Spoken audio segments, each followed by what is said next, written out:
ഈ വിഷയത്തിൽ മാത്രം ഒതുങ്ങി നിന്ന് സംസാരിക്കാമെന്നാണ് ഞാൻ വിചാരിക്കുന്നത്. നമുക്കറിയാം, മലബാർ സത്യത്തിൽ ഇന്ന് മലബാർ എന്ന് വിളിക്കപ്പെടുന്ന ഭൂപ്രദേശത്തെ അല്ല 921 രാഷ്ട്രീയ സ്ഥിതിഗതികളുമായി ബന്ധപ്പെട്ട് മലബാർ എന്ന് വിവക്ഷിക്കുന്നത്. അത് ഒരർത്ഥത്തിൽ തെക്കേ മലബാറാണ്. പഴയ ഏറനാട്, വള്ളുവനാട്, പൊന്നാനി, കോഴിക്കോട് താലൂക്കുകളുടെ ഭാഗമാണ്. എന്ന് വെച്ചാൽ ഒറ്റവാക്കിൽ ലളിതമായി പറഞ്ഞാൽ നമ്മുടെ നാടാണ്. ഈ ഭൂപ്രദേശങ്ങളൊക്കെ ഉൾപ്പെടുന്ന ഒരു ഭാഗമാണ്. ആ മലബാറിൽ 1921 നടന്ന സമരത്തെക്കുറിച്ചാണ് നമ്മളിപ്പോൾ ചർച്ച ചെയ്യുന്നത്. സത്യത്തിൽ ചരിത്രം പരിശോധിച്ചാൽ 921 മാത്രമല്ല, അതിനെത്രയോ കാലം മുൻപ് മുതൽ, പതിറ്റാണ്ടുകൾക്ക് മുൻപ് മുതൽ ഇടയ്ക്കിടെ വലിയ ഏറ്റുമുട്ടലുകളും സംഘർഷങ്ങളും കലാപങ്ങളും തുടർച്ചയായി ഉണ്ടാവുന്ന ഒരു നാടായിരുന്നു നമ്മുടെ നാട്. സംഘർഷ സാന്ദ്രമായ ഒരു ഭൂപ്രദേശം, അതാണ് ഈ തെക്കേ മലബാർ. ബ്രിട്ടീഷ് ആധിപത്യത്തിന്റെ കീഴിൽ നീണ്ട കാലം ഇത്തരത്തിലുള്ള ഏറ്റുമുട്ടലുകൾ ഇവിടെ നടന്നിട്ടുണ്ട്.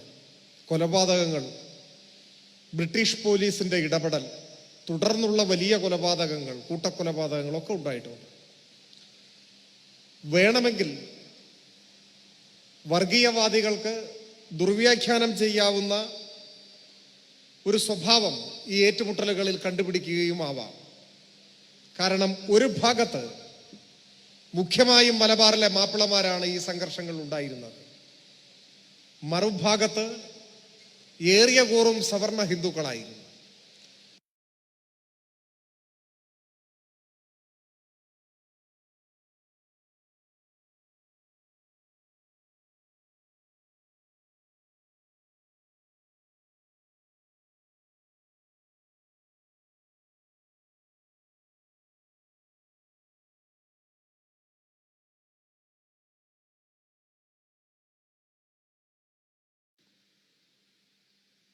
Democratic youth federation of India DYFI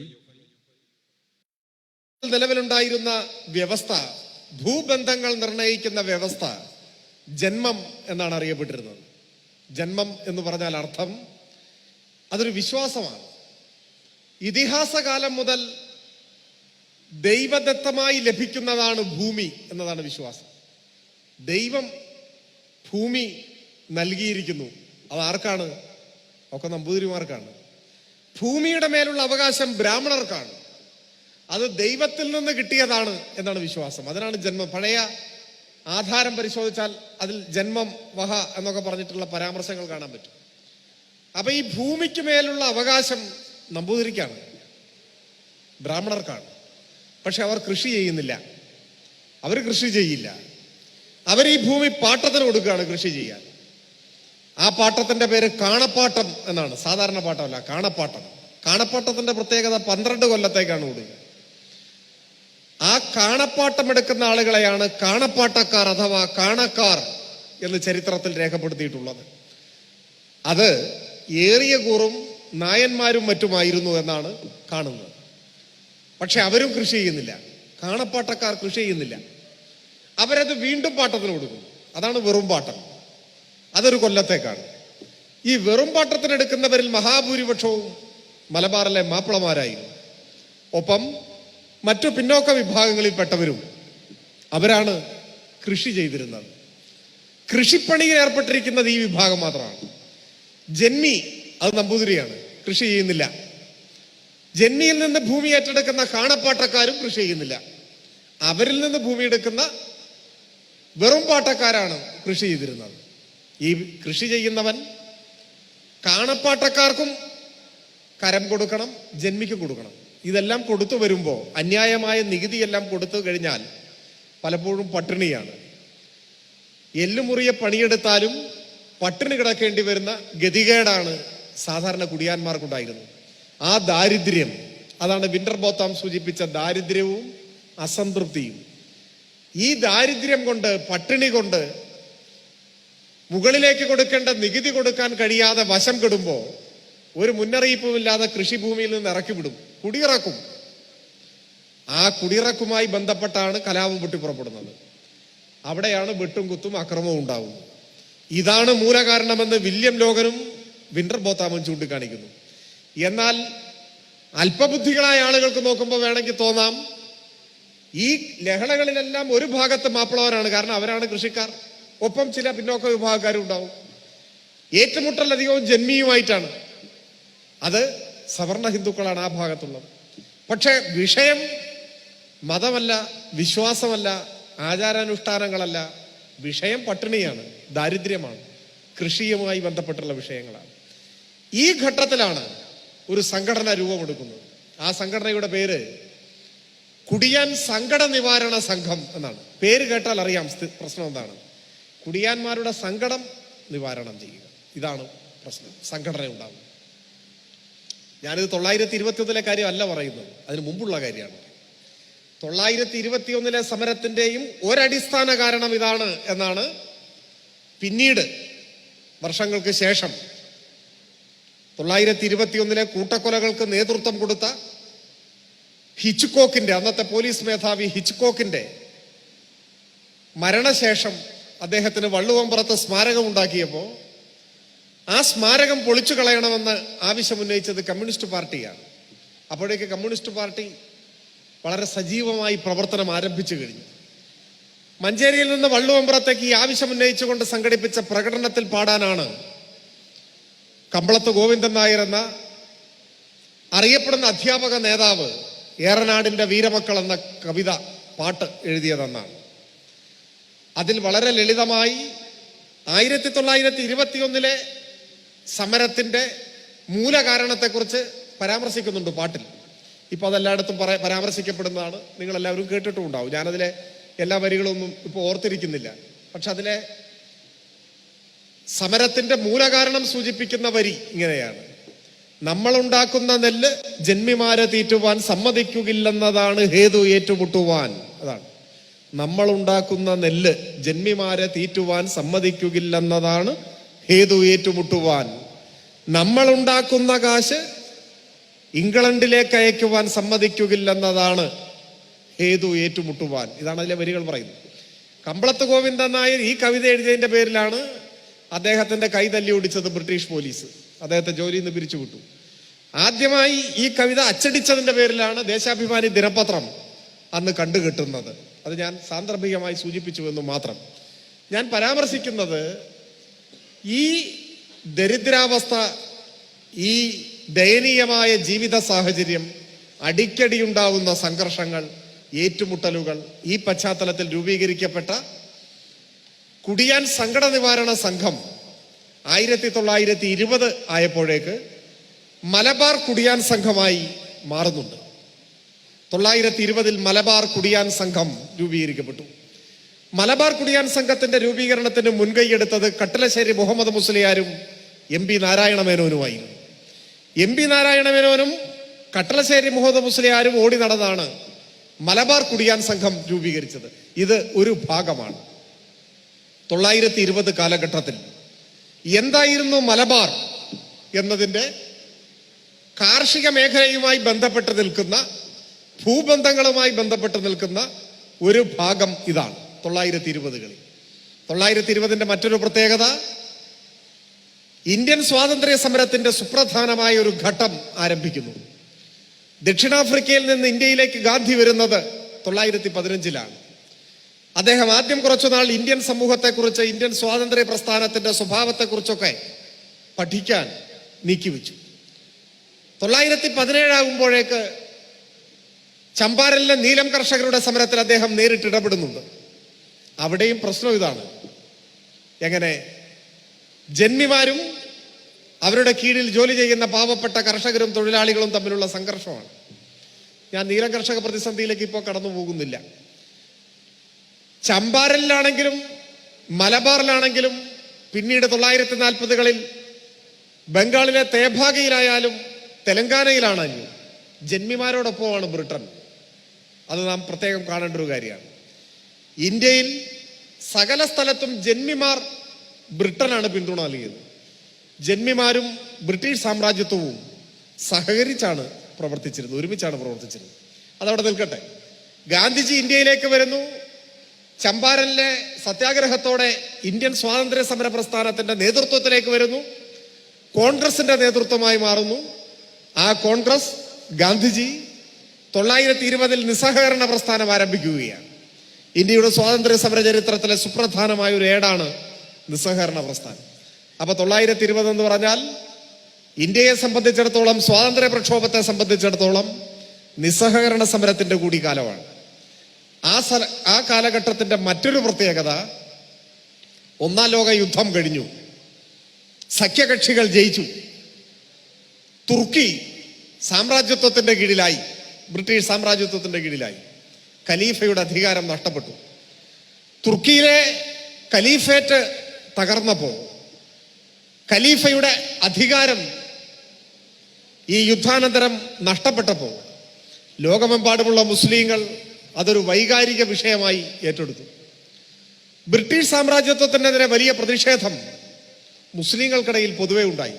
അങ്ങനെയാണ് ഖിലാഫത്ത് ആരംഭിക്കുന്നത്. ഖിലാഫത്ത് ഒരു ഇസ്ലാമിക മൂവ്മെന്റാണ്. അത് തുർക്കിയിലെ ഖലീഫയുടെ അധികാരം സാമ്രാജ്യത്വം കവർന്നെടുത്തതിനെതിരായ മുസ്ലിങ്ങളുടെ പ്രതിഷേധമാണ്. പക്ഷെ നമ്മുടെ രാജ്യത്ത് ഖിലാഫത്ത് അത്ര സജീവമൊന്നും ആയിരുന്നില്ല ആ കാലത്ത്.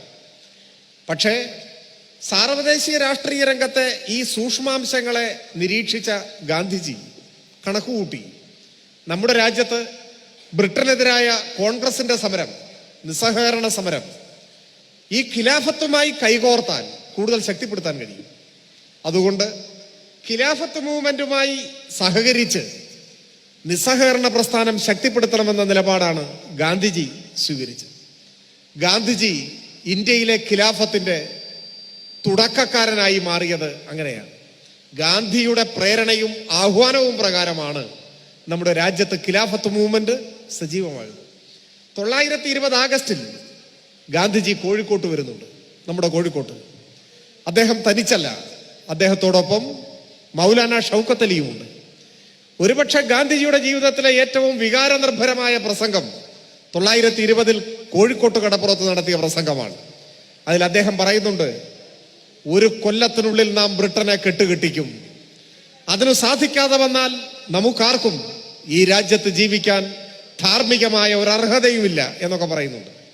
അങ്ങനെ വികാരനിർഭരമായി പ്രസംഗിക്കുന്ന ഗാന്ധിജി തന്റെ പ്രസംഗം അവസാനിപ്പിക്കുന്നത് നിസ്സഹകരണ പ്രസ്ഥാനം ശക്തിപ്പെടുത്തണമെന്ന് പറഞ്ഞുകൊണ്ടല്ല, മറിച്ച് മലബാറിൽ ഖിലാഫത്ത് സജീവമാക്കണം എന്ന് പറഞ്ഞുകൊണ്ടാണ്. ഗാന്ധിജിയുടെ ആഹ്വാന പ്രകാരമാണ് മലബാറിൽ ഖിലാഫത്ത് മൂവ്മെന്റ് സജീവമാകുന്നത്.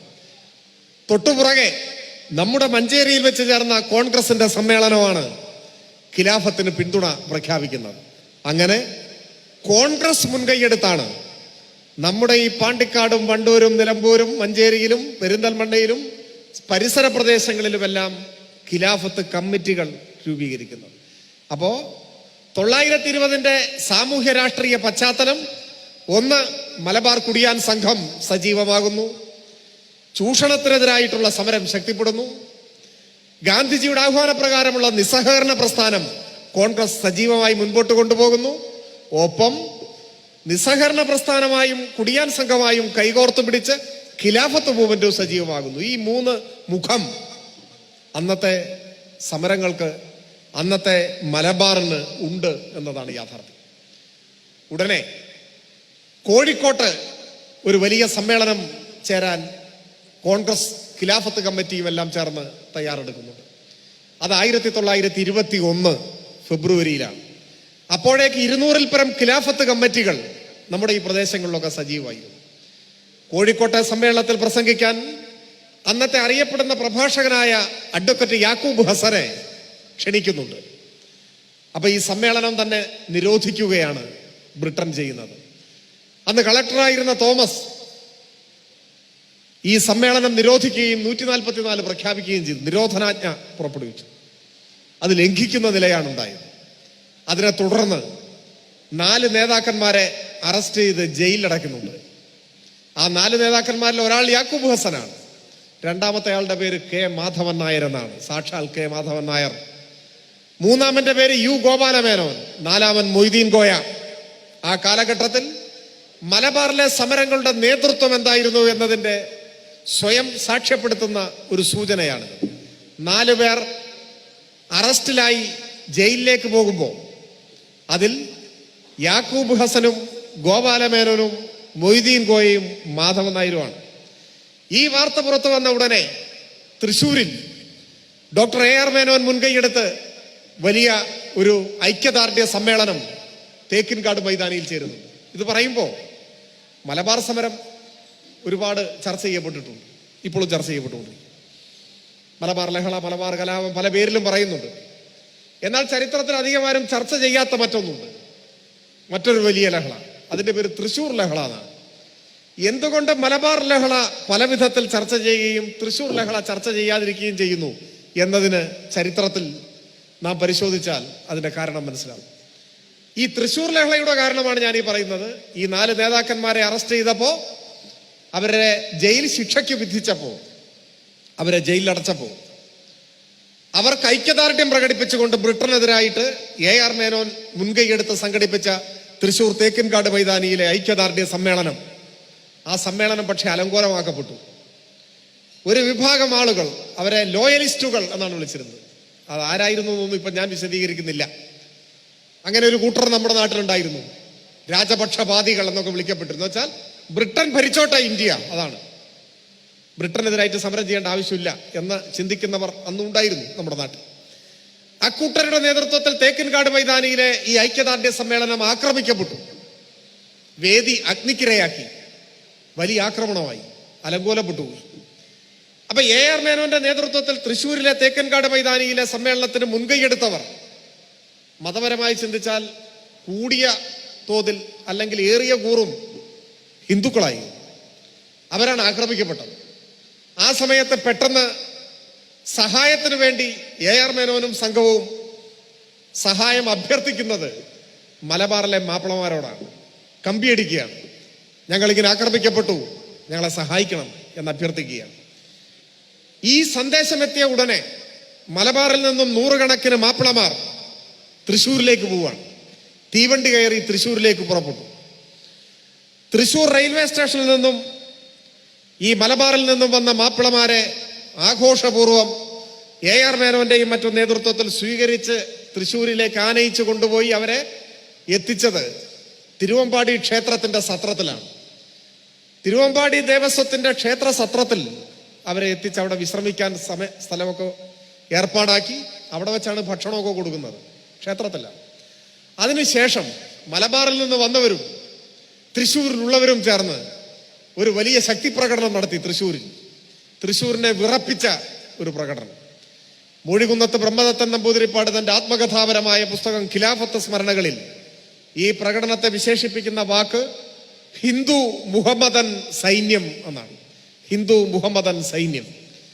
ഈ വലിയ യുദ്ധസന്നാഹങ്ങളോടെ വരുന്ന പ്രകടനം കണ്ട് രാജപക്ഷപാതികളൊക്കെ ഞെട്ടിവിറച്ച അവസാനം മുതിർന്ന നേതാക്കന്മാർ മുൻകൈയെടുത്ത് സമാധാനം വരുത്തി വലിയ ഏറ്റുമുട്ടലൊന്നുമില്ലാതെ അവിടെ സ്ഥിതിഗതികൾ സമാധാനമായി അവസാനിപ്പിച്ചിട്ടാണ് മലബാറിലെ മാപ്പിളമാർ അവിടുന്ന് മടങ്ങുന്നത്. അവരെ സന്തോഷത്തോടെ തൃശ്ശൂർ റെയിൽവേ സ്റ്റേഷനിൽ വെച്ച് യാത്രയാക്കുന്നതെല്ലാം മൂഴികുന്നത്തിന്റെ പുസ്തകത്തിൽ വിശദീകരിക്കുന്നുണ്ട്. ഞാനിതിവിടെ പരാമർശിക്കാൻ കാരണം ഈ സമരോത്സുകമായ ഐക്യം, സാഹോദര്യം അന്ന് മലബാറിലെ സാമൂഹ്യ ജീവിതത്തിന്റെ ഭാഗമാണ്. ഹിന്ദു മുഹമ്മദൻ സൈന്യം എന്ന് വിശേഷിപ്പിക്കപ്പെട്ട ബ്രിട്ടീഷ് മേധാവിത്വത്തിനും ബ്രിട്ടീഷ് വിധേയന്മാർക്കുമെതിരായ ആ സമര ഐക്യം മലബാറിന്റെ പ്രത്യേകതയായിരുന്നു. ബാരിസ്റ്റർ AK പിള്ള ആ കാലഘട്ടത്തിലെ മലബാറിനെ നിരീക്ഷിച്ചുകൊണ്ട് എഴുതുന്നുണ്ട്. അദ്ദേഹം മലബാറിന്റെ സവിശേഷതയായി അടയാളപ്പെടുത്തുന്നത് ഹിന്ദുക്കളും മുസ്ലിങ്ങളും തമ്മിലുള്ള സവിശേഷമായ സൗഹൃദവും യോജിച്ച പ്രവർത്തനങ്ങളും ആണ് ആ കാലത്തെ മലബാറിന്റെ പ്രധാനപ്പെട്ട സവിശേഷത എന്നാണ്. നല്ല സാഹോദര്യമായിരുന്നു, നല്ല പാരസ്പര്യമായിരുന്നു, ഒരുമിച്ചുള്ള പ്രവർത്തനങ്ങളും സമരങ്ങളും അന്ന് മലബാറിന്റെ മുഖവുമായിരുന്നു. പിന്നെ എവിടെയാണ് പ്രശ്നം ഉണ്ടായത്? ഇതാണ് അന്നത്തെ മലബാർ. ഇത് ചരിത്രത്തിന്റെ ഭാഗമാണ്. എന്നാൽ വർഗീയമായി ചേരിതിരിഞ്ഞ് നടക്കുന്ന സംഘർഷങ്ങളാണ് മലബാറിൽ ഉണ്ടാവുന്നത് എന്നത് ബ്രിട്ടന്റെ അങ്ങനെ വരുത്തി തീർക്കേണ്ടത് ബ്രിട്ടന്റെ ആവശ്യമായി. അത് ബ്രിട്ടീഷ് രാഷ്ട്രീയമാണ്. ഡിവൈഡ് ആൻഡ് റൂൾ എന്ന് നമ്മൾ പഠിച്ചിട്ടുണ്ട്.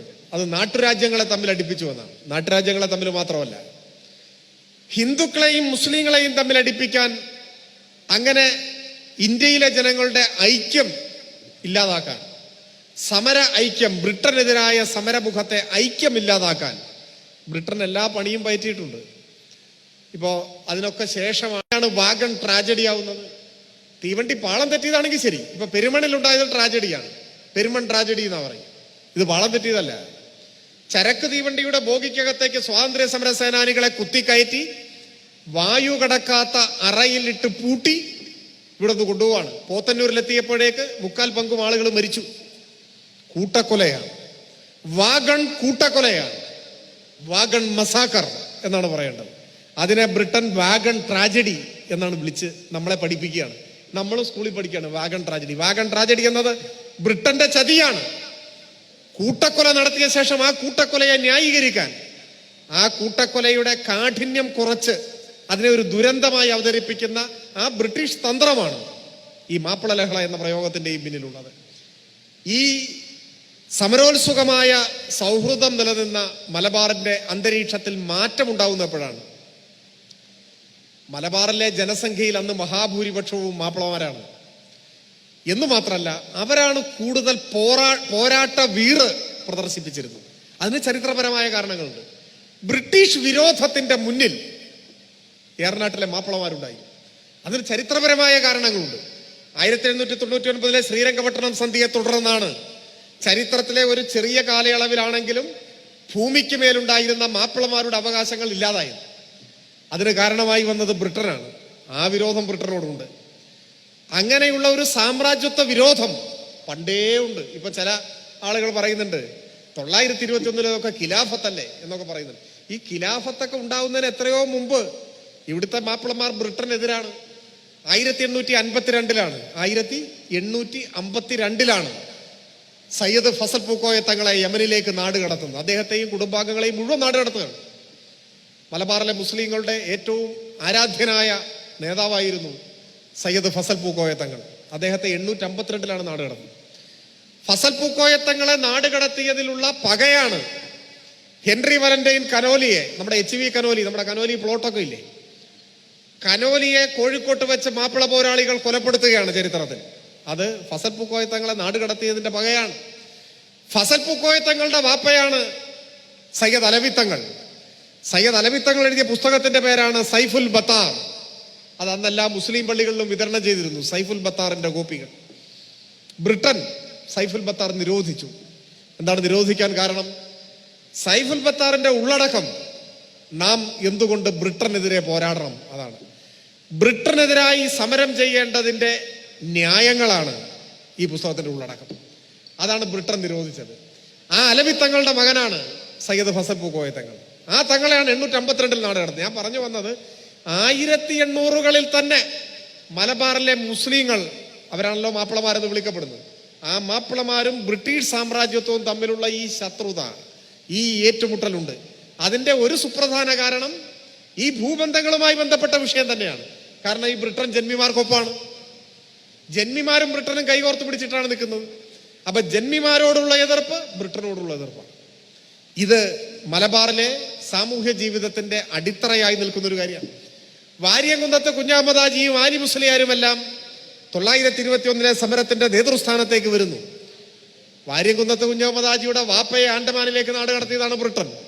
വാര്യംകുന്നത്ത് കുഞ്ഞാമദാജിയെ തന്നെ നാട് കടത്തിയിട്ടുണ്ട്. അതിനു മുൻപ്, ഈ 921 സമരത്തിന് മുൻപ് നാട് കടത്തിയിട്ടുണ്ട്. ഇവരെല്ലാം സമര നേതൃത്വത്തിലേക്ക് വരുന്നു. പോരാളികളിലും മഹാഭൂരിപക്ഷം ഈ ബ്രിട്ടീഷ് വിരോധം നല്ലതുപോലെ രക്തത്തിൽ അലിഞ്ഞു ചേർന്നിട്ടുള്ള മാപ്പിള പോരാളികളാണ്. ഈ ഒരു അന്തരീക്ഷമാണ്. ആ അന്തരീക്ഷത്തിൽ പക്ഷേ ഏറ്റവും വഞ്ചനാപരമായ നിലപാട് സ്വീകരിച്ചത് കോൺഗ്രസ് ആണ്, ഇന്ത്യൻ നാഷണൽ കോൺഗ്രസ് ആണ്. ഗാന്ധിയുടെ ആഹ്വാനപ്രകാരം സജീവമായ മലബാർ സമരം, ഖിലാഫത്ത് മൂവ്മെന്റ്, കോൺഗ്രസിന്റെ നിസ്സഹകരണ പ്രസ്ഥാനം, ഇവിടുത്തെ കോൺഗ്രസ് ആണ് ആദ്യത്തെ ഖിലാഫത്ത് കമ്മിറ്റികൾ രൂപീകരിക്കാൻ നേതൃത്വം കൊടുക്കുന്നത്. എന്നാൽ ചരിത്രത്തിന്റെ ഈ സുപ്രധാന ഘട്ടത്തിൽ കോൺഗ്രസ് ഈ സമരത്തെ കൈയൊഴിഞ്ഞു. ചുരുക്കം ചില നേതാക്കന്മാരൊഴികെ, മുഹമ്മദ് അബ്ദുറഹിമാൻ സാഹിബിനെ പോലെ, മോഴികുന്നത്ത് ബ്രഹ്മദത്തൻ നമ്പൂതിരിപ്പാടിനെ പോലെ MP നാരായണൻ നമ്പ്യാരെ പോലെ നാലാമതൊരു പേരില്ല. ഇങ്ങനെയുള്ള 2-3 ആളുകൾ ഒഴിച്ചാൽ ബാക്കി കോൺഗ്രസ് പിൻവലിഞ്ഞു. മാധവൻ നായരെ പോലെയുള്ള കോൺഗ്രസിലെ നേതാക്കന്മാർ പല കാരണങ്ങളാൽ ഈ സമരത്തിൽ നിന്ന് മാനസികമായി പതുക്കെ മുങ്ങി എന്ന വാക്കുപയോഗിക്കുന്നത് തെറ്റല്ല എന്നൊരു തോന്നുന്നു. മാധവൻ നായരെ സംബന്ധിച്ച് ഉപയോഗിക്കുന്നതിൽ ഒട്ടും തെറ്റല്ല. കാരണം മാധവൻ നായർ 921 കഴിഞ്ഞിട്ട് കുറച്ച് കഴിഞ്ഞപ്പോഴേക്ക് പെട്ടെന്ന് കോടതിയിൽ പ്രാക്ടീസ് ആരംഭിച്ചു. KPCCയുടെ നേതാവായിരുന്ന ആളാണെന്ന് ഓർക്കണം. അപ്പൊ ആരോ മാധവൻ നായരോട് ചോദിച്ചു, നിങ്ങളെന്താണ് ഇങ്ങനെ പ്രാക്ടീസായിട്ട് നടന്നത്? ബ്രിട്ടനെതിരായ സമരം ഇങ്ങനെ നടന്നു പോവുകയാണ്. അപ്പൊ മാധവൻ നായർ അതിന് പറഞ്ഞൊരു മറുപടി ഉണ്ട്. മാധവൻ നായർ പറഞ്ഞു, 1 വർഷം കൊണ്ട് സ്വാതന്ത്ര്യം കിട്ടും എന്നാണ് ഞാൻ വിചാരിച്ചത്. അത് വിചാരിച്ചിട്ടാണ് ഞാൻ ഇങ്ങനെ സജീവമായിട്ട് വന്നത്. ഏത് കോഴിക്കോട്ട് മഹാത്മാഗാന്ധിയുടെ പ്രസംഗം അതാണ്, 1 കൊല്ലത്തിനുള്ളിൽ ബ്രിട്ടനെ നാം കെട്ടുകെട്ടിക്കുന്നതാണ്. അപ്പൊ മാധവൻ നായർ വിചാരിച്ചു 1 കൊല്ലം കൊണ്ട് സംഗതി കച്ചവടം നമ്മൾ അവസാനിപ്പിക്കുന്നു കരുതി. നോക്കുമ്പോൾ 1 കൊല്ലം കൊണ്ടൊന്നും കഴിയണ ലക്ഷണം കാണുന്നില്ല. മാധവൻ നായർ കൃഷി നിർത്തി കോടതിയിൽ പോയി പ്രാക്ടീസ് ആരംഭിച്ചു. അതാണ് മാധവൻ നായരുടെ രാഷ്ട്രീയവും ചരിത്രം. ഞാൻ അതിലേക്ക് കൂടുതൽ കടന്നു പോകുന്നില്ല. കോൺഗ്രസ് പാതി വഴിയിൽ ഈ സമരം ഉപേക്ഷിച്ചതോടെ ഈ സമരത്തിന്റെ നേതൃത്വത്തിലുണ്ടായിരുന്ന കോൺഗ്രസിന്റെ ഒരു മുഖം അങ്ങില്ലാതായി. മതനിരപേക്ഷമായ ഒരു മുഖം മങ്ങിപ്പോയി എന്നത് ഒരു സത്യമാണ്, ഒരു യാഥാർത്ഥ്യം. മറ്റൊരു ഭാഗം എന്താണ്? ബ്രിട്ടനെതിരായ സമരത്തിന്റെ ഭാഗമായി ബ്രിട്ടീഷ് ഏജന്റന്മാരെയാണ് പലപ്പോഴും ഈ സമരക്കാരുടെ മുന്നിൽ കിട്ടുക. അവരെ ആക്രമിച്ചിട്ടുണ്ട്. ആ ബ്രിട്ടീഷ് വിധേയന്മാരായി ഏജന്റന്മാരായി നടക്കുന്നവരിൽ നല്ലൊരു പങ്കാരാണ് ജന്മിമാരാണ്. ജന്മിമാരിൽ 90% സവർണ ഹിന്ദുക്കളുമാണ്. അപ്പൊ ഈ നിലയിലുള്ള ചില പ്രത്യേക ഘടകങ്ങൾ ഇവിടെ കാണാൻ പറ്റും. എന്നാൽ ഹിന്ദുവാണ് എന്നതുകൊണ്ടാണോ പലരും ആക്രമിക്കപ്പെട്ടത്? അതല്ല. വാര്യംകുന്നത്തെ കുഞ്ഞാമദാജി ഇന്ന് സംഘപരിവാർ പ്രചാരവേലക്കാർ അവർ പ്രചരിപ്പിക്കുന്നത് പോലെ ഒരു വർഗീയവാദിയായിരുന്നോ? അല്ല എന്നാണ് ചരിത്രം പരിശോധിച്ചാൽ നമുക്ക് മനസ്സിലാക്കാൻ കഴിയുക. വാര്യംകുന്നത്തെ കുഞ്ഞാമദാജിയുടെ സാന്നിധ്യത്തിൽ ബ്രിട്ടന്റെ ഏജന്റായ ഒരാളെ കൊലപ്പെടുത്തുന്നത് മലപ്പുറം ആനക്കയത്തെ ചേക്കുട്ടിയെയാണ്. ചേക്കുട്ടി നമ്പൂരിയല്ല, ചേക്കുട്ടി മുസ്ലിമാണ്. ചേക്കുട്ടി കൊല്ലപ്പെട്ടത് നമ്പൂരി ആയതുകൊണ്ടല്ല, ഹിന്ദു ആയതുകൊണ്ടല്ല. ചേക്കുട്ടി കൊല്ലപ്പെട്ടത് ബ്രിട്ടന്റെ വിശ്വസ്തനായതുകൊണ്ടാണ്. ഖാൻ ബഹദൂർ ചേക്കുട്ടി സാഹിബ് എന്നാണ് അറിയപ്പെട്ടത്. ഖാൻ ബഹദൂർ എന്നത് ബ്രിട്ടൻ പതിച്ചു കൊടുക്കുന്ന പട്ടമാണ്. അത്രയ്ക്ക് ബ്രിട്ടന്റെ വിശ്വസ്ത സേവകനായിരുന്നു ചേക്കുട്ടി. അദ്ദേഹം പോലീസ് ഇൻസ്പെക്ടറായിരുന്നു. അദ്ദേഹത്തിന്റെ ബ്രിട്ടീഷ് വിശ്വസ്തതയുടെ ആഴമറിയണമെങ്കിൽ പോലീസ് സേവനത്തിന് ശേഷം അദ്ദേഹം പെൻഷൻ പറ്റി സർവീസിൽ നിന്ന് പിരിയുമ്പോൾ ബ്രിട്ടൻ അദ്ദേഹത്തിന് കൊടുത്ത ആനുകൂല്യം, പെൻഷൻ പറ്റിയെങ്കിലും ചേക്കുട്ടിക്ക് ആജീവനാന്തം ശമ്പളം, ഒപ്പം മരണം വരെ പോലീസ് യൂണിഫോം ഉപയോഗിക്കാം, ആയുധവും കൊണ്ടു നടക്കാം. ഇതാണ് ചേക്കുട്ടി. അപ്പോൾ അത്രയ്ക്ക് ബ്രിട്ടന് വേണ്ടപ്പെട്ട സമരത്തിന്റെ ഒറ്റുകാരനായിരുന്നു ഈ ചേക്കുട്ടി എന്ന ഇൻസ്പെക്ടർ. ആ ചേക്കുട്ടിയാണ് വാര്യംകുന്നത്തെ കുഞ്ഞാമദാജിയുടെ നേതൃത്വത്തിൽ ഈ പോരാളികൾ വധിക്കുന്നത്.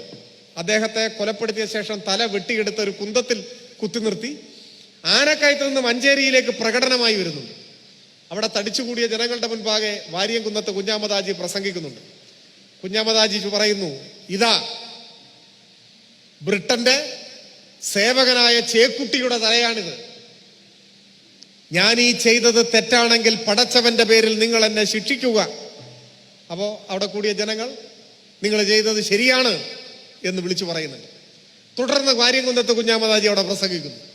ആ പ്രസംഗം അദ്ദേഹത്തിന്റെ രാഷ്ട്രീയ പ്രഖ്യാപനമാണ്. ആ പ്രസംഗത്തിലെ ഓരോ വരിയും നാം പഠന വിഷയമാക്കി മാറ്റേണ്ടതാണ്, പഠന വിധേയമാക്കേണ്ടതാണ്. ആ പ്രസംഗത്തിൽ വാര്യംകുന്നത്ത് കുഞ്ഞാമദാജി പറയുന്നുണ്ട്, നമ്മളിൽ ഒരാളും ഹിന്ദുക്കളെ ആക്രമിക്കാൻ പാടില്ല. കാരണം ആ പോരാളികളുടെ കൂട്ടത്തിൽ മഹാഭൂരിപക്ഷം മുസ്ലിങ്ങളാണ്. അന്നിതിനെ ഹിന്ദു മുസ്ലിം ലഹളയാക്കി മാറ്റാനാണ് വലിയ ആസൂത്രിതമായ ശ്രമം നടക്കുന്നത്. ആ ശ്രമത്തിന്റെ മുന്നിൽ വാര്യംകുന്നത്ത് കുഞ്ഞാമദാജി പറയാണ്, ഒരു കാരണവശാലും ഹിന്ദുക്കളെ ആക്രമിക്കാൻ പാടില്ല. നമ്മളിൽ ആരെങ്കിലും ഹിന്ദുക്കളെ ആക്രമിച്ചാൽ ആ കാരണം കൊണ്ടൊരു പക്ഷേ അവർ ബ്രിട്ടനെ പിന്തുണയ്ക്കാൻ ഇടയാകും. അങ്ങനെ ബ്രിട്ടനെ അവരെല്ലാം പിന്തുണച്ചാൽ നാം ബ്രിട്ടനോട് തോറ്റുപോകും. അതുകൊണ്ട് ആക്രമിക്കാൻ പാടില്ല എന്ന് അദ്ദേഹം പറയുന്നുണ്ട്. സ്ത്രീകളെ ഉപദ്രവിക്കാൻ പാടില്ല. നിർബന്ധിത മതപരിവർത്തനം പാടില്ല. ഇതെല്ലാം കൃത്യമായി മഞ്ചേരി പ്രസംഗത്തിൽ വാര്യംകുന്നത്ത് കുഞ്ഞഹമ്മദ് പറയുന്നുണ്ട്. സംഘപരിവാർ ഇപ്പോൾ പലപ്പോഴും ഉദ്ധരിക്കുന്നത് മാധവൻ നായരുടെ പുസ്തകമാണ്, മലബാർ കലാപം എന്ന പുസ്തകം. അത് സംഘപരിവാറുകാർക്ക് ഉദ്ധരിക്കാൻ പറ്റിയൊരു പുസ്തകമൊന്നുമല്ല. അതിൽ നിന്നും പൊട്ടുംപൊടിയൊക്കെ എടുത്തിട്ടാണ് പറയുന്നത്. ആ പുസ്തകത്തിൽ മാധവൻ നായർ തന്നെ പരാമർശിക്കുന്നുണ്ട് വാര്യംകുന്നത്ത് കുഞ്ഞഹമ്മദ് കൂടിക്കാഴ്ച. അപ്പൊ മാധവൻ നായർ പറയുന്നു, ഈ കൊള്ളയും കൊള്ളിയുപ്പൊക്കെ അവസാനിപ്പിക്കണം. അപ്പൊ കുഞ്ഞഹമ്മദ് പറയുകയാണ്, അതൊക്കെ കേട്ടിട്ടാണ് ഞാൻ വന്നത്. അങ്ങനെയൊക്കെ പ്രവർത്തിക്കുന്നവരുടെ കൈ വെട്ടും എന്ന് ഞാൻ പറഞ്ഞിട്ടുണ്ട്. മാധവൻ നായർ പറയുന്നു, കൈ വെട്ടൊന്നും വേണ്ട, ഇതൊക്കെ തടഞ്ഞാൽ മതി. അപ്പൊ കുഞ്ഞഹമ്മദ് പറയുന്നത്, അങ്ങനെയൊക്കെ പറഞ്ഞാലേ പേടിക്കൂ, ആളുകൾ പേടിക്കൂ എന്നാണ് പറയുന്നത്. അതിനൊക്കെ ശേഷം മാധവൻ നായർ ആ പുസ്തകത്തിൽ തന്നെ എഴുതുന്നു, എവിടെയെങ്കിലും കൊള്ള നടന്നു എന്ന് കേട്ടാൽ വാര്യംകുന്നത്ത് കുഞ്ഞഹമ്മദ് അവിടെ ഓടിയെത്തുമായിരുന്നു. സാധ്യമായിടത്തോളം കൊള്ള മുതൽ തിരിച്ചു പിടിച്ച് ഉടമസ്ഥരെ ഏൽപ്പിക്കുമായിരുന്നു എന്നാണ് മാധവൻ നായർ ആ പുസ്തകത്തിൽ എഴുതുന്നത്. അദ്ദേഹം ഒരു വർഗീയവാദിയോ അക്രമകാരിയോ ആണ് എന്നല്ല, മറിച്ച് ഇങ്ങനെയൊക്കെ ചെയ്യുമായിരുന്നു എന്നാണ് മാധവൻ നായർ തന്നെ സാക്ഷ്യപ്പെടുത്തുന്നത്. അപ്പോൾ ആളുകൾ സംശയിക്കും, കൊള്ളയൊക്കെ ഉണ്ടോ? ഉണ്ട്, കൊള്ള നടന്നിട്ടുണ്ട്. മതപരമായ വർഗീയ നിറത്തോടു കൂടിയ അക്രമങ്ങൾ എവിടെയെങ്കിലും നടന്നിട്ടുണ്ടോ? അതും നടന്നിട്ടുണ്ട്. ചരിത്രം നാം പരിശോധിക്കുമ്പോൾ വസ്തുതാപരമായും സത്യസന്ധവുമായുമാണ് പരിശോധിക്കേണ്ടത്.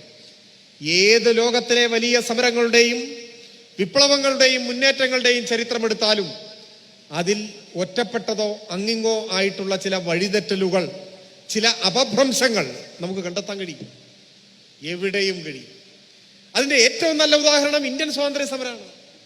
ഇപ്പൊ ഞാൻ നേരത്തെ പറഞ്ഞു നിസ്സഹകരണ സമരം, ഈ 1920 ആരംഭിച്ച നിസ്സഹകരണ സമരം. സമരത്തിന് ആഹ്വാനം ചെയ്ത ആരാ?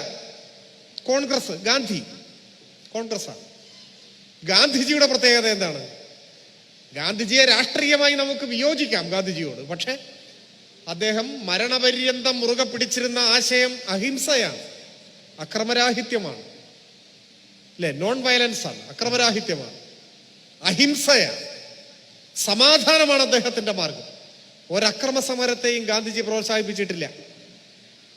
ആ ഗാന്ധിജിയുടെ ആഹ്വാനപ്രകാരം ആരംഭിച്ച നിസ്സഹകരണ സമരത്തിലാണ് ചൗരി ചൗരയിൽ 22 പോലീസുകാരെ ചുട്ടുകൊന്നു. 22 പോലീസുകാർ ചുട്ടുകൊല്ലപ്പെട്ടു. ലോകമാകെ കോളിളക്കം സൃഷ്ടിച്ചൊരു വലിയ സംഭവമായിരുന്നു. അപ്പൊ ചൗരി ചൗര സംഭവത്തിന്റെ പശ്ചാത്തലത്തിൽ ആ സംഭവത്തെ ഉദാഹരിച്ചുകൊണ്ട് ഈ ഗാന്ധിജി എന്ന് പറയുന്ന ആൾ ഇന്ത്യ കണ്ട ഏറ്റവും വലിയ അക്രമ സമരങ്ങൾക്ക് നേതൃത്വം കൊടുത്ത ആളാണെന്ന് പറയാൻ പറ്റുമോ? അതാണ് ചോദ്യം. അത് പറയാൻ പറ്റില്ല. ഗാന്ധിജി നിലകൊണ്ടത് സമാധാനപരമായ സാമൂഹ്യ പരിവർത്തനത്തിന് വേണ്ടിയാണ്. അദ്ദേഹം ഉയർത്തിപ്പിടിച്ചത് അഹിംസയാണ്. പക്ഷെ ആ സമരത്തിൽ ചൗരി ചൗര എന്ന ഒരു അപഭ്രംശമുണ്ടായി, ഒരു തെറ്റായ സംഭവം ഉണ്ടായി. അതിനങ്ങനെയാണ് കാണേണ്ടത്. ഒരു തെറ്റായ സംഭവം ഗാന്ധിജിയുടെ ആകെ രാഷ്ട്രീയ സമരങ്ങളെ വിലയിരുത്താനുള്ള ഒരു മാനദണ്ഡമല്ല. ബട്ട് ക്വിറ്റ് ഇന്ത്യ സമരത്തെ കുറിച്ച് ഞാനിവിടെ പറഞ്ഞു. ക്വിറ്റ് ഇന്ത്യ സമരം ആഹ്വാനം ചെയ്തത് ബോംബെ AICC ആണ്, ഗാന്ധിജിയാണ് സമരത്തിന്റെ നേതൃത്വം. അക്രമരാഹിത്യം, സമാധാനം, അഹിംസ, അതാണ് മുദ്രാവാക്യം. പക്ഷെ ക്വിറ്റ് ഇന്ത്യ സമരം കഴിഞ്ഞ് നോക്കുമ്പോൾ ഇന്ത്യയിൽ 1000-ലധികം പോസ്റ്റ് ഓഫീസുകൾ തകർക്കപ്പെട്ടു, അത്രയും തന്നെ പോലീസ് സ്റ്റേഷനുകൾ തകർക്കപ്പെട്ടു, 600-ലധികം ബോംബാക്രമണങ്ങൾ നടന്നു, നിരവധി റെയിലുകൾ അട്ടിമറിക്കപ്പെട്ടു. അത് കണക്കിങ്ങനെ എടുത്ത് നോക്കിയാൽ ഇന്ത്യ കണ്ട ഏറ്റവും വലിയ അക്രമ സമരമാണ് ക്വിറ്റ് ഇന്ത്യ സമരം, ഒരു സംശയമില്ല. കണക്കുകൾ നമ്മുടെ മുന്നിലുണ്ട്. എന്നാൽ ആ സമരത്തെ മുൻനിർത്തി ഗാന്ധിജി നേതൃത്വം കൊടുത്ത ഇന്ത്യൻ ദേശീയ പ്രസ്ഥാനം എന്നത് ഇന്ത്യ കണ്ട ഏറ്റവും വലിയ അക്രമങ്ങളുടെ ഘോഷയാത്രയായിരുന്നു എന്ന് പറയാൻ പറ്റുമോ? ഇല്ല. അതെല്ലാം ഒരു സമരരംഗത്തുണ്ടാവുന്ന ചില തെറ്റായ പ്രവണതകൾ, ചില തെറ്റുകളാണ്. ഐതിഹാസികമായ മലബാർ സമരത്തിനിടയിലും ചില അപഭ്രംശങ്ങൾ ഉണ്ടായിട്ടുണ്ട്, ചില തെറ്റായ പ്രവണതകൾ ഉണ്ടായിട്ടുണ്ട്. ചില നിക്ഷിപ്ത താല്പര്യക്കാർ ആ സമരത്തെ ഉപയോഗിക്കാനും ശ്രമിച്ചിട്ടുണ്ട്. അതാണ് ഈ കൊള്ളയെക്കുറിച്ച് പറഞ്ഞത്. ആ കൂട്ടത്തിൽപ്പെട്ട ഒന്നാണ് മഞ്ചേരിയിലെ നമ്പൂതിരി ബാങ്കിന്റെ കൊള്ള. പുല്ലൂർ ബാങ്ക് എന്നും ചില ചരിത്ര രേഖകളിൽ കാണുന്നുണ്ട്. മഞ്ചേരിയിലെ നമ്പൂതിരി ബാങ്ക് കൊള്ളയടിക്കപ്പെടുന്നു. ആ വിവരം കേട്ട ഉടനെ വാര്യംകുന്നത്ത് കുഞ്ഞഹമ്മദ് നേരിട്ട് മഞ്ചേരിയിലെത്തുകയാണ്. അദ്ദേഹം കൊള്ള മുതലുകൾ തിരിച്ചു പിടിച്ച് ബാങ്കിനെ ഏൽപ്പിക്കുകയാണ്. അദ്ദേഹത്തിന്റെ നേതൃത്വത്തിൽ അവിടെ കാവൽ നിൽക്കുകയാണ് ചെയ്യുന്നത്. അവിടെയാണ് നാം വാര്യംകുന്നത്ത് കുഞ്ഞഹമ്മദ് എന്ന പോരാളി മലബാർ സമരത്തിന്റെ ഏതേത് ആശയങ്ങളെയാണ് ഉയർത്തിപ്പിടിച്ചതെന്ന് കാണേണ്ടത്. അദ്ദേഹം കൊള്ളയ്ക്കും ഏതെങ്കിലും തരത്തിലുള്ള വഴിതെറ്റിയ സമരങ്ങൾക്കുമല്ല നേതൃത്വം കൊടുത്തത്. അദ്ദേഹം മലബാർ സമരത്തിന്റെ ഇടയിൽ സംഭവിക്കുന്ന തെറ്റായ പ്രവണതകളെ തിരുത്താനും അമർച്ച ചെയ്യാനുമാണ് നേതൃത്വം കൊടുത്തത്. ആ കാലഘട്ടത്തിൽ ആലി മുസ്ലിയാരെ സന്ദർശിക്കാൻ KP കേശവമേനോനും മൊയ്തു മൗലവിയും കാൽനടയായി പോകുന്ന ഒരു രംഗമുണ്ട്. അതിനെക്കുറിച്ച് മൊയ്തു മൗലവി പിന്നീട് എഴുതുന്നുണ്ട്. മൊയ്തു മൗലവി അദ്ദേഹം നേരിട്ട് കണ്ട കാര്യം സാക്ഷ്യപ്പെടുത്തുന്നത് ഇങ്ങനെയാണ്. ആലി മുസ്ലിയാരെ കാണാൻ പോവാണ്. അവിടെ ഹിന്ദു ഭവനങ്ങൾക്ക്, ഹിന്ദുക്കളുടെ വീടുകൾക്ക് ആലി മുസ്ലിയാരുടെ നിർദ്ദേശപ്രകാരം മുസ്ലിം യോദ്ധാക്കൾ കാവൽ നിൽക്കുന്നത് കാണാമായിരുന്നു എന്നാണ് പറയുന്നത്. എന്താ കാരണം? ഈ സമരത്തിൽ നിന്ന് കോൺഗ്രസ് പിന്മാറിയ ഒരു പശ്ചാത്തലത്തിൽ ഇതിനെ വർഗീയമായി ചിത്രീകരിക്കാൻ ബ്രിട്ടൻ കൊണ്ടുപിടിച്ച് ശ്രമിച്ചപ്പോൾ ഇതിൽ പല നിക്ഷിപ്ത താല്പര്യക്കാരും കടന്നു വരുന്ന ഒരു ഘട്ടത്തിൽ ചിലയിടങ്ങളിലെങ്കിലും ഹിന്ദുക്കളെ ആക്രമിക്കുകയും കൊള്ള ചെയ്യുകയും ചെയ്യുന്നു എന്ന ഒരു വാർത്ത പ്രചരിച്ചപ്പോൾ ആലി മുസ്ലിയാർ ആ ഭാഗങ്ങളിൽ ഒരുപക്ഷെ ആരെങ്കിലും ഹിന്ദു വീടുകൾ ആക്രമിച്ചേക്കുമോ എന്ന് ഭയന്ന് അദ്ദേഹം തന്നെ നേരിട്ട് നിർദ്ദേശം കൊടുത്ത് മുസ്ലിം യോദ്ധാക്കളെ കാവൽ നിർത്തിയിരുന്നു എന്നാണ്. ഇതാണ് നാം കാണേണ്ടത്. ആ സമരത്തിന്റെ വിശദാംശങ്ങൾ പരിശോധിക്കുമ്പോൾ കാണേണ്ടത്. ഇപ്പോ മറ്റൊരു സംഭവം, മൂഴികുന്നത്ത് ബ്രഹ്മദത്തൻ നമ്പൂതിരിപ്പാട് തന്റെ പുസ്തകത്തിലും ഈ പരാമർശിക്കപ്പെട്ട മാധവൻ നായർ അദ്ദേഹത്തിന്റെ പുസ്തകത്തിലും വള്ളിപുള്ളി വ്യത്യാസമില്ലാതെ എഴുതിയിട്ടുണ്ട്. രണ്ടുപേരും ഒരേ കാര്യം എഴുതിയിട്ടുണ്ട്. അത് നിലമ്പൂർ കോവിലകത്ത് നടന്നൊരു സംഭവമാണ്. ഇപ്പൊ ഈ കഴിഞ്ഞ ആഗസ്റ്റ് മാസം 21-ന് മലബാർ സമരത്തിന്റെ 100ാം വാർഷികത്തിന് മലയാള മനോരമ ദിനപത്രം അവരുടെ സെൻട്രൽ പേജിൽ ഒരു അനുസ്മരണം, ഒരു ഫീച്ചർ തയ്യാറാക്കി. ആ ഫീച്ചറിൽ നിലമ്പൂർ കോവിലകത്തെ ഇപ്പോഴത്തെ തലമുറയിൽപ്പെട്ട ഒരംഗം പഴയ അനുഭവങ്ങളെ സംബന്ധിച്ചും മറ്റും അദ്ദേഹം ഒരു കുറിപ്പ് എഴുതിയിട്ടുണ്ട്. ആ കുറിപ്പ് അദ്ദേഹം ആവർത്തിച്ച് പറയുന്നത്, ആ കുറിപ്പിന്റെ തലക്കെട്ട് തന്നെ കുഴപ്പമുണ്ടാക്കിയതെല്ലാം ബ്രിട്ടീഷുകാരാണ്, ബ്രിട്ടനാണ് ഈ പ്രശ്നം മുഴുവൻ ഉണ്ടാക്കിയത് എന്നാണ്. ഞാൻ ആ കുറിപ്പ് വായിച്ചു. അതിൽ അദ്ദേഹം പരാമർശിക്കുന്ന കാര്യങ്ങൾ തന്നെയാണ് മൂഴികുന്നത്ത് ബ്രഹ്മദത്തൻ നമ്പൂതിരിപ്പാടിന്റെ പുസ്തകത്തിലും മാധവൻ നായരുടെ പുസ്തകത്തിലും പറയുന്നത്. ഒന്നും വ്യത്യാസമില്ല.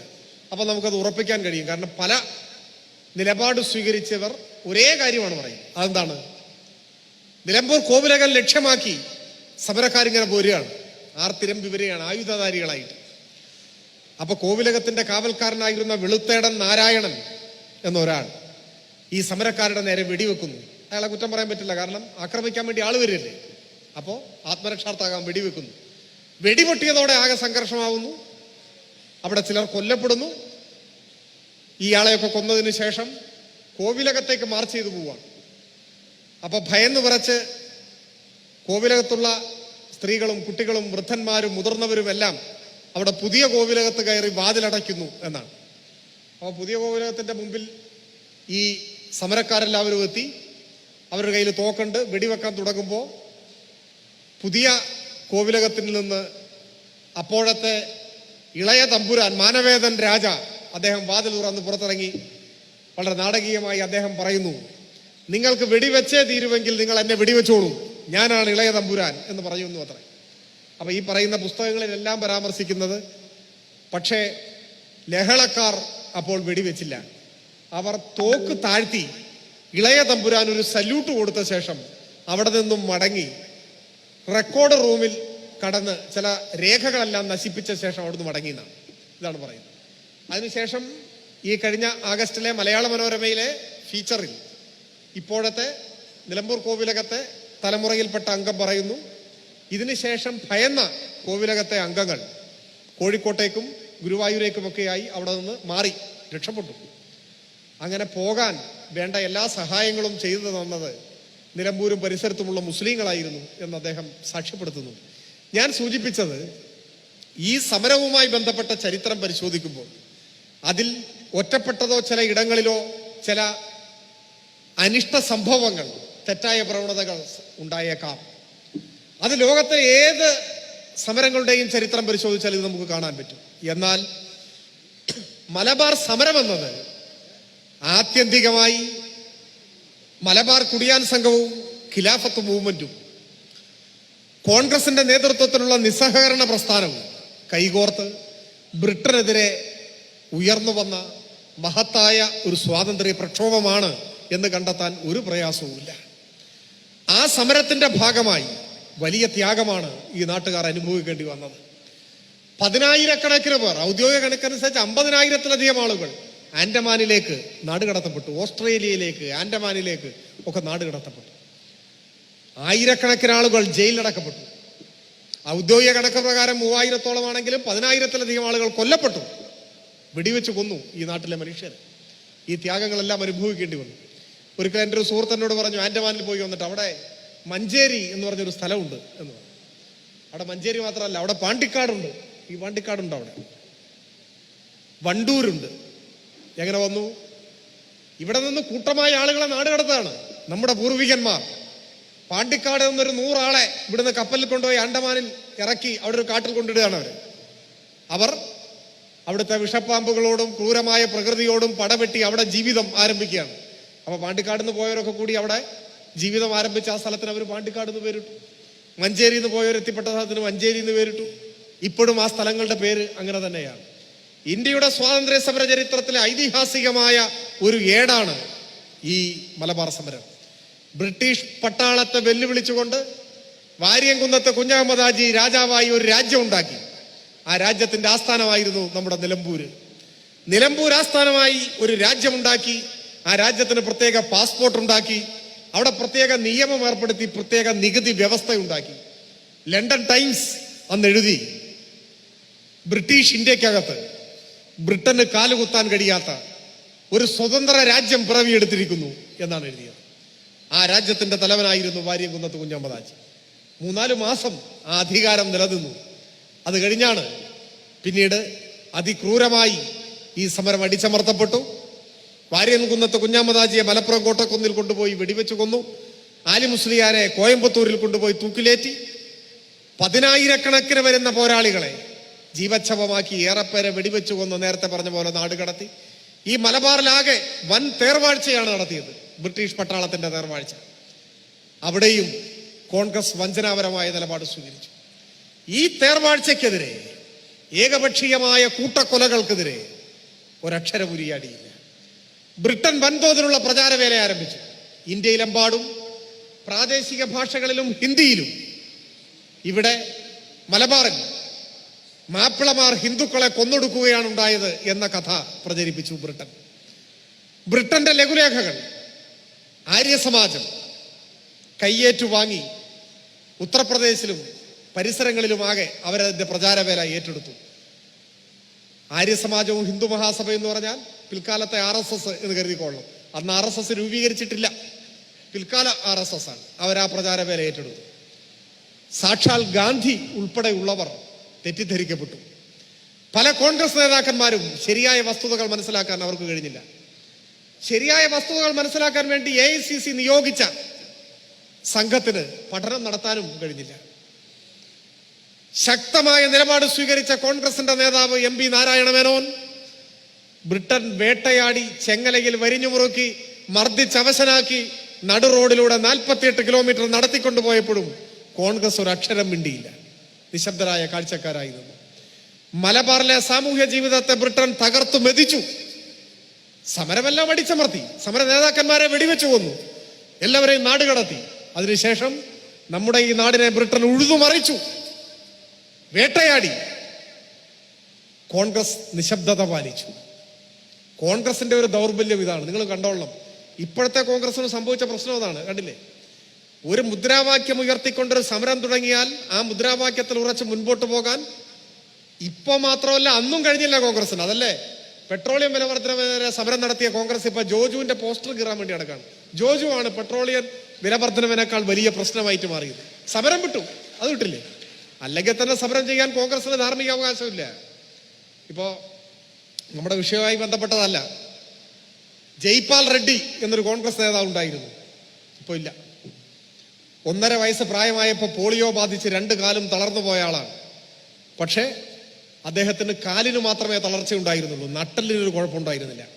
നിങ്ങൾ സംശയിക്കണ്ട, അപൂർവം ചിലർ കോൺഗ്രസിലും നട്ടലുള്ളവരുണ്ടാവും എന്ന് മനസ്സിലാക്കിയാൽ മതി. അങ്ങനെ ഒരാളായിരുന്നു ജയ്പാൽ റെഡ്ഡി. ആ ജയ്പാൽ റെഡ്ഡിക്ക് നട്ടലുള്ളത് കൊണ്ടാണ് അടിയന്തരാവസ്ഥയുടെ കാലത്ത് കോൺഗ്രസിന്റെ നടപടിയെ ചോദ്യം ചെയ്തു അദ്ദേഹം കോൺഗ്രസിൽ നിന്ന് പുറത്തു വന്നു. കോൺഗ്രസിനെതിരായ രാഷ്ട്രീയ നിലപാട് സ്വീകരിച്ചു. ഒരു 2 പതിറ്റാണ്ടിന് ശേഷം അദ്ദേഹം വീണ്ടും കോൺഗ്രസിന്റെ ഭാഗമായി. 2009 പെട്രോളിയം പ്രകൃതിവാതകം മന്ത്രിയായി അദ്ദേഹം മൻമോഹൻ സിംഗ് മന്ത്രിസഭയിൽ അധികാരമേറ്റു. ആ സമയത്ത് 6 തവണയാണ് ഈ അംബാനിയും അദാനിയും എല്ലാം ജയ്പാൽ റെഡ്ഡിയുടെ ഓഫീസിൽ പോയി അദ്ദേഹത്തെ കണ്ടത്. എന്തിന്? ഇന്ത്യയിലെ പെട്രോളിയം പ്രകൃതിവാതകത്തിന്റെ കുത്തക ഞങ്ങൾക്ക് വേണം, ഞങ്ങളുടെ കാൽക്കൽ അടിയറ വെക്കണം എന്ന് ആവശ്യപ്പെടാൻ. പക്ഷേ കോൺഗ്രസ് ആണെങ്കിലും നട്ടലുണ്ടായിരുന്ന ജയ്പാൽ റെഡ്ഡി അതിന് തയ്യാറായില്ല. കോൺഗ്രസിന്റെ ദേശീയ നേതൃത്വം പറഞ്ഞിട്ടും ആ കോർപ്പറേറ്റ് വൽക്കരണ നീക്കത്തിന്റെ താഴെ തുല്യം ചാർത്തിക്കൊടുക്കാൻ തയ്യാറാവാത്തത് കൊണ്ട് അദ്ദേഹത്തെ പെട്രോളിയം പ്രകൃതിവാതകത്തിന്റെ മന്ത്രിസ്ഥാനത്ത് നിന്ന് മാറ്റി കോൺഗ്രസ്. 2012 ഒക്ടോബറിൽ മലയാള മനോരമ ഈ വാർത്ത പ്രസിദ്ധീകരിച്ചിട്ടുണ്ട്. ആ വാർത്തയിൽ ഞാൻ ഈ പറഞ്ഞ കാര്യമൊക്കെ മനോരമ തന്നെ എന്ന് പറയുന്നുണ്ട്. സോണിയാഗാന്ധിയും മൻമോഹൻ സിംഗുമെല്ലാം യോജിച്ച് തങ്ങളുടെ ആജ്ഞാനുവർത്തിയായ കോർപ്പറേറ്റുകളുടെ മുൻപിൽ ഓച്ഛാനിച്ച് നിൽക്കാൻ ഒരു മനസാക്ഷി കുത്തുമില്ലാത്ത ഒരു ആജ്ഞാനുവർത്തിയെ പെട്രോളിയം പ്രകൃതിവാതകത്തിന്റെ ചുമതല ഏൽപ്പിച്ചു. അങ്ങനെയാണ് പെട്രോളിയം ഉൽപ്പന്നങ്ങളുടെ വില നിർണയാവകാശം ഈ കോർപ്പറേറ്റുകളുടെ കാൽക്കൽ അടിയറ വെച്ചത്. സർക്കാരിന്റെ കയ്യിൽ നിന്നും ആ അധികാരം വിട്ടുകൊടുത്തത് കോൺഗ്രസ് ആണ്. അതിന് ബലിയാടാകേണ്ടി വന്ന ആളാണ് ജയ്പാൽ റെഡ്ഡി. ആ നടപടി കൂടുതൽ ശക്തമായി തുടരുകയാണ് ഇപ്പോഴത്തെ BJP ചെയ്തത്. ഇന്നലെ കോൺഗ്രസ് സ്വീകരിച്ച നയമാണ് ഇന്നത്തെ BJPയുടെ നയം. നയത്തിന്റെ കാര്യത്തിൽ മാത്രമല്ല, ഇന്നലത്തെ കോൺഗ്രസ് ആണ് ഇന്നത്തെ BJP. BJPയുടെ ദേശീയ നേതൃത്വം, കേന്ദ്ര മന്ത്രിസഭയിലെ അംഗങ്ങൾ ഓരോന്നെടുത്തു നോക്ക്, ഒക്കെ ഇന്നലത്തെ കോൺഗ്രസ് നേതാക്കന്മാരാണ്. ഇന്നലെയിലെ കോൺഗ്രസ് ആണ് ഇന്നത്തെ BJP. ഇന്നത്തെ കോൺഗ്രസ് ആണ് നാളത്തെ BJP. അതുകൊണ്ടാണ് ഇന്നത്തെ KPCC പ്രസിഡന്റ് പറഞ്ഞത്, എനിക്ക് തോന്നിയാൽ ഞാൻ കോൺഗ്രസിലേക്ക് പോകുന്നതാണ് പറഞ്ഞു. മനസ്സിലായില്ലേ? കേരളത്തിലെ കോൺഗ്രസിന്റെ ചരിത്രത്തിലെ ആദ്യത്തെ അർത്ഥ BJP-കാരനായ പ്രസിഡന്റാണ് ഇപ്പോൾ KPCCയുടെ പ്രസിഡന്റ് ആയിട്ടുള്ളത്. അതവിടെ നിൽക്കട്ടെ. ഞാൻ പറഞ്ഞു വന്നത്, ഇന്നത്തെ പോലെ അന്നും ഒരു നിലപാടിലെടുത്താൽ ഉറച്ചു നിൽക്കാനുള്ള രാഷ്ട്രീയമായ ആർജവും ശക്തിയും കോൺഗ്രസിനുണ്ടായിരുന്നില്ല. അതിനുശേഷം മലബാർ സമരത്തിന് ശേഷം ബ്രിട്ടന്റെ തേർവാഴ്ച നമ്മുടെ ഈ മണ്ണിൽ നടന്നപ്പോഴും അവർ നിശബ്ദത പാലിച്ചു. പിന്നീട് 1946 കമ്മ്യൂണിസ്റ്റ് പാർട്ടിയുടെ സംസ്ഥാന കമ്മിറ്റി ആഹ്വാനവും താക്കീതും എന്ന പ്രമേയം അംഗീകരിക്കുന്നു. EMS ആണത് തയ്യാറാക്കുന്നത്.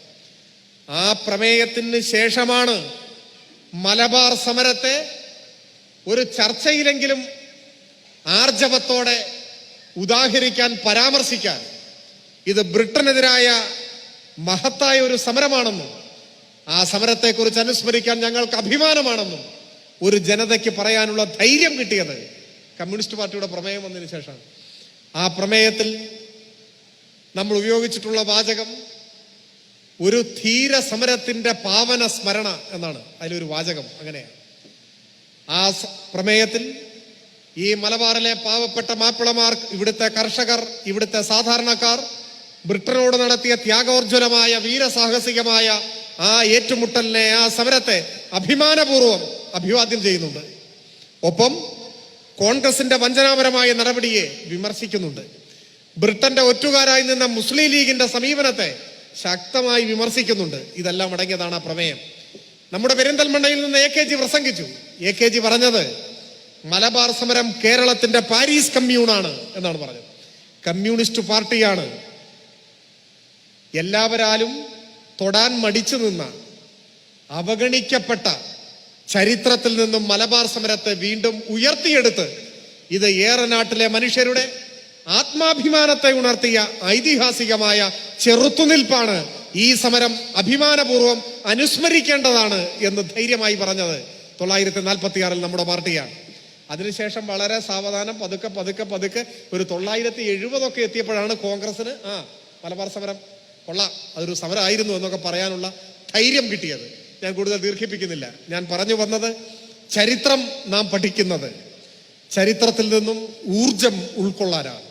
ചരിത്രത്തിൽ ഒരുപാട് സംഭവങ്ങൾ ഉണ്ടാവാം, എന്നാൽ വർത്തമാനകാല പ്രതിസന്ധികളെ നേരിടുന്നതിനാവശ്യമായ ഊർജം നാം തേടുന്നത് ചരിത്രത്തിൽ നിന്നാണ്.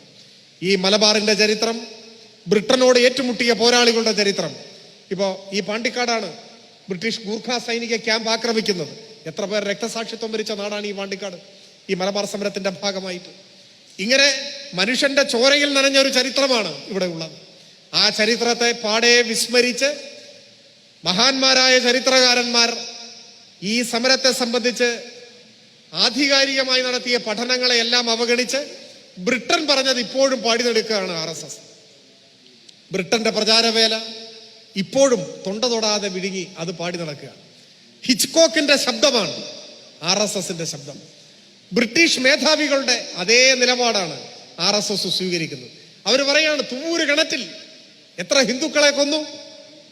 തൂര് കിണറ്റിൽ അന്ന് ബ്രിട്ടന്റെ ഏജന്റന്മാരായി നിന്നവരെ, ഒറ്റുകാരായി നിന്നവരെ മലബാർ സമര പോരാളികൾ കൊലപ്പെടുത്തിയിട്ടുണ്ട്. അത് സത്യമാണ്. പക്ഷെ ഓരോരുത്തരുടെയും മതം ഇങ്ങനെ പരിശോധിച്ചിട്ട് ഇതെല്ലാം ഹിന്ദുക്കളെ കൊന്നു എന്നാണ് പറയുന്നത്. എന്നാൽ അങ്ങനെ പരിശോധിച്ച് നോക്കിയാൽ കാണാം അതിൽ 2-3 മുസ്ലിങ്ങളും ഉണ്ട്. അതെന്തിനാ അങ്ങനെ ഒന്ന്? ഹിന്ദുവോ മുസ്ലിങ്ങളോ എന്ന് നോക്കിയിട്ടായിരുന്നില്ല. ബ്രിട്ടന്റെ ഒറ്റുകാരായി നിന്നവർ നിർഭാഗ്യവശാൽ അതിൽ കൂടുതലും ജന്മിമാരായിരുന്നു. ജന്മിമാരിൽ കൂടുതലും സവർണരായിരുന്നു, ഹിന്ദുക്കളായിരുന്നു. എന്നാൽ വിരലിലെണ്ണാവുന്ന അപൂർവം മുസ്ലിം ജന്മിമാരുണ്ടായിരുന്നു. അവരും ബ്രിട്ടന്റെ കൂടെയായിരുന്നു. ഇത് വർഗപരമായൊരു പ്രശ്നം കൂടിയാണ്. കൊണ്ടോട്ടി തങ്ങൾ മുസ്ലിം ജന്മിയായിരുന്നു. കൊണ്ടോട്ടി തങ്ങൾ ബ്രിട്ടന്റെ സേവകനായിരുന്നു. ആ കൊണ്ടോട്ടി തങ്ങളുടെ നേതൃത്വത്തിലുള്ള സംഘമാണ് കൊണ്ടോട്ടിയിൽ നിന്ന് നിലമ്പൂരിലേക്ക് വന്ന വാര്യംകുന്നത്ത് കുഞ്ഞാമദാജിയെയും സംഘത്തെയും ആക്രമിക്കുന്നത്. ആ ആക്രമത്തിലാണ് കുഞ്ഞാമദാജിയുടെ സന്തത സഹചാരിയായ കമ്മു കൊല്ലപ്പെടുന്നത്. കൊണ്ടോട്ടി തങ്ങൾ ആക്രമിക്കുമ്പോഴാണ്. ഹൈദ്രോസ് കോൺസ്റ്റബിൾ കൊല്ലപ്പെടുന്നുണ്ട്. വാര്യംകുന്നത്ത് കുഞ്ഞാമദാജിയുടെ സംഘം കൊല്ലപ്പെടുത്തുന്നുണ്ട്. ഹൈദ്രോസ് നമ്പൂരിയായിട്ടാ ഒരു ഐദ്രു വൈദ്യർ കൊല്ലപ്പെട്ടതായി കാണുന്നുണ്ട്. ഐദ്രു വൈദ്യർ നമ്പൂരിയ. ഇവിടെ ജാതിയും മതവും ആയിരുന്നില്ല പ്രശ്നം. ബ്രിട്ടനോട് ഏറ്റുമുട്ടുമ്പോൾ ഈ സമരത്തിന്റെ ഒറ്റുകാരായവരെ ആക്രമിച്ചിട്ടുണ്ട്, കൊലപ്പെടുത്തിയിട്ടുമുണ്ട്. അതിൽ ഹിന്ദുക്കളുമുണ്ട്, മുസ്ലിങ്ങളുമുണ്ട്. പക്ഷേ അന്ന് ജന്മിമാരെല്ലാം ബ്രിട്ടന്റെ പക്ഷത്തായതുകൊണ്ട് ആ ജന്മിമാരിൽ കൂടുതലും സവർണരായിരുന്നു എന്ന പ്രത്യേകതയുമുണ്ട്. എന്നാൽ അതിനെ മതപരമായി മാറ്റി എഴുതാനാണ് ബ്രിട്ടനും ഇന്ന് RSSും ശ്രമിച്ചുകൊണ്ടേയിരിക്കുന്നത്. അത് ഈ നാടിന്റെ സമര പാരമ്പര്യത്തെയും ഐക്യത്തെയും തകർക്കാൻ ഉദ്ദേശിച്ചുകൊണ്ടുള്ളതാണ്. ഇന്ന് ഇന്ത്യയെ വർഗീയമായി വേർതിരിക്കാൻ, ധ്രുവീകരിക്കാൻ നടത്തുന്ന ശ്രമങ്ങളുടെ ഭാഗവുമാണ്. നമ്മുടെ ഈ പാണ്ടിക്കാടുള്ള ചില മനകളിൽ അക്കാലത്ത് വാര്യംകുന്നത്ത് കുഞ്ഞാമദാജി വന്നതായി രേഖപ്പെടുത്തിയിട്ടുണ്ട്. ഇപ്പോ ഒരു RSSകാരൻ എവിടെയോ പറയുന്നത് കേട്ടു, EMSന് മന ഉപേക്ഷിച്ച് പോകേണ്ടി വന്നില്ലേ, അത് വർഗീയ കലാപമായതുകൊണ്ടല്ലേ എന്നാ. EMSനും കുടുംബാംഗങ്ങൾക്കും അന്ന് മന ഉപേക്ഷിച്ച് പോകേണ്ടി വന്നിട്ടുണ്ട്. കൊടുങ്ങല്ലൂരിലേക്കോ മറ്റോ പോയി. എന്നാൽ ഇന്നത്തെ EMS അല്ല അന്നത്തെ EMS, അല്ലെങ്കിൽ പിൽക്കാല EMS അല്ല അന്നത്തെ EMS. അന്ന് EMS എന്ന് പറഞ്ഞാൽ 12 വയസ്സുള്ള കുട്ടിയാണ്. 1921 EMSന് 12 വയസ്സേ ഉള്ളൂ. പിൽക്കാലത്ത് കോഴിക്കോട് ടാഗോർ ഹാളിൽ വെച്ച് EMS പ്രസംഗിച്ചിട്ടുണ്ട്. അന്ന് മന ആക്രമിക്കപ്പെടും, കൊന്നൊടുക്കും എന്ന ഭീതി സമൂഹത്തിലാകെ പടർന്നു. അപ്പോ കുടുംബാംഗങ്ങൾ എല്ലാവരും ഈ കുട്ടികളെയൊക്കെ കൂട്ടി അവിടെ നിന്ന് മാറി. 6 മാസത്തിന് ശേഷം എല്ലാം സമാധാനമായപ്പോഴാണ് തിരിച്ചു വന്നത്. പക്ഷേ ഞങ്ങൾ തിരിച്ചു വന്നപ്പോൾ ഞങ്ങളുടെ തറവാട്, ഈ മന ആരും ആക്രമിച്ചിരുന്നില്ല, ഒരു പോറൽ പോലും ഏറ്റിരുന്നില്ല, ഒരു വസ്തുവകകളും അന്ന് നഷ്ടപ്പെട്ടിട്ടുണ്ടായിരുന്നില്ല എന്ന് അദ്ദേഹം പറയും. നാട്ടിലൊരു ഭീതി പരക്കുകയാണ്. അപ്പൊ പേടിച്ച് നാട് വിട്ടു പോയവരുണ്ട്. അങ്ങനെ ഈ പാണ്ടിക്കാട്ടെ ചില മനകളിൽ നിന്ന് ചിലർ നാട് വിട്ടു പോകാൻ കോപ്പ് കൂട്ടുന്നു എന്ന് കേട്ടപ്പോഴാണ് വാര്യംകുന്നത്ത് കുഞ്ഞാമദാജി അവിടെ ഓടിയെത്തുന്നത്. അദ്ദേഹം ഓരോ മനയിലും എത്തി അവരോട് പറയുന്നു, നിങ്ങൾ എവിടേക്കും മാറി നിൽക്കേണ്ടതില്ല, നിങ്ങൾ എവിടേക്കും ഓടിപ്പോകേണ്ടതില്ല, എല്ലാ സംരക്ഷണവും ഞങ്ങൾ തരും, നിങ്ങൾ ഇവിടെ തന്നെ നിൽക്കണം. നിങ്ങൾ ഓടിപ്പോയാൽ മറ്റുള്ളവരും ഈ പാത പിന്തുടരും. ഇത് മതപരമായ പ്രശ്നമായി സ്ഥാപിക്കാൻ എല്ലാവർക്കും സാധിക്കും. അതുകൊണ്ട് നിങ്ങൾ ഇവിടെ തന്നെ നിൽക്കണം എന്ന് അദ്ദേഹം പറഞ്ഞതായി ചരിത്രത്തിൽ സാക്ഷ്യപ്പെടുത്തുന്നുണ്ട്. ഇങ്ങനെ ചരിത്രത്തിലേക്കൊന്ന് എത്തി നോക്കിയാൽ ആ മഹത്തായ സമരത്തിന്റെ എല്ലാ സ്വഭാവവും നമുക്ക് തിരിച്ചറിയാൻ സാധിക്കും. അതിൽ അങ്ങിങ്ങുണ്ടായ തെറ്റായ പ്രവണതകളെ തള്ളി പറയുന്നതിനും ശങ്കിക്കേണ്ടതില്ല. വാര്യംകുന്നത്ത് കുഞ്ഞാമദാജി തന്നെ തള്ളി പറഞ്ഞിട്ടുമുണ്ട്. എന്നാൽ ഈ 100ാം വാർഷികം ആഘോഷിക്കുമ്പോൾ നമ്മുടെ നാടിനെ കൊള്ളയടിച്ച ബ്രിട്ടീഷ് വൈതാളികന്മാർക്കെതിരെ രാജ്യമെമ്പാടും ആർത്തിരമ്പിയ സമരത്തിന്റെ ഏറ്റവും ഐതിഹാസികവും രക്തരൂഷിതവുമായ ഒരേട് നമ്മുടെ നാടിന്റെ ചരിത്രമാണ് എന്ന് തിരിച്ചറിയാനും ആ സമരത്തിൽ ബ്രിട്ടനോട് ഏറ്റുമുട്ടി രക്തസാക്ഷിത്വം വരിച്ചവരും അണ്ടമാനിലെ ജയിലിൽ അടക്കപ്പെട്ടവരും അവിടെ ജീവിക്കേണ്ടി വന്നവരും ജീവച്ഛവങ്ങളായി മാറിയവരും വാഗൺ കൂട്ടക്കൊലക്കിരയായവരുമായ ധീര രക്തസാക്ഷികളെ വീരോചിതമായി അനുസ്മരിക്കുകയും ചെയ്യേണ്ട ഒരു ചരിത്ര സന്ദർഭമാണിത് എന്ന് DYFI തിരിച്ചറിഞ്ഞതിന്റെ ഭാഗമായാണ് ഇത്തരത്തിലുള്ള സെമിനാർ സംഘടിപ്പിക്കാൻ തയ്യാറായിട്ടുള്ളത്, തീരുമാനമെടുത്തിട്ടുള്ളത്. ഞാൻ കൂടുതൽ ദീർഘിപ്പിക്കുന്നില്ല. ഇപ്പോൾ തന്നെ ഞാൻ ഉദ്ദേശിച്ചതിലധികം സമയമെടുത്തതായിട്ടാണ് എനിക്ക് തോന്നുന്നത്. ഈ ചരിത്രം പുതിയ തലമുറയെ പഠിപ്പിച്ചുകൊണ്ട് നമ്മുടെ നാടിന്റെ ചരിത്രം മതപരമായ വൈരത്തിന്റെയും ഏറ്റുമുട്ടലുകളുടെയും ശത്രുതയുടേതുമല്ല, മറിച്ച് ഹിന്ദു മുഹമ്മദൻ സൈന്യം പോലെ സമരോത്സുകമായ മതനിരപേക്ഷതയുടെയും സാഹോദര്യത്തിൻ്റെതുമായിരുന്നു. അത് ബ്രിട്ടന്റെ ആയുധശക്തിക്ക് മുൻപിൽ മുട്ടുമടക്കിയ ഭീരുക്കളുടെയോ മാപ്പിരുന്നവരുടേതോ ആയിരുന്നില്ല. കയ്യിൽ കിട്ടിയ ആയുധങ്ങളുമായി ഏറ്റുമുട്ടി മരിച്ചു വീണ രക്തസാക്ഷികളുടേതായിരുന്നു എന്ന് തിരിച്ചറിയേണ്ടതുണ്ട് എന്ന് തന്നെയാണ് ഈ കാലത്ത് എല്ലാവരും മനസ്സിലാക്കേണ്ടതും പ്രചരിപ്പിക്കേണ്ടതും എന്നുകൂടി സൂചിപ്പിച്ചുകൊണ്ട് ഞാൻ എൻ്റെ എളിയ വാക്കുകൾ അവസാനിപ്പിക്കുന്നു. അഭിവാദനം. പരിപാടി അവസാനിക്കുകയാണ്. അടുത്ത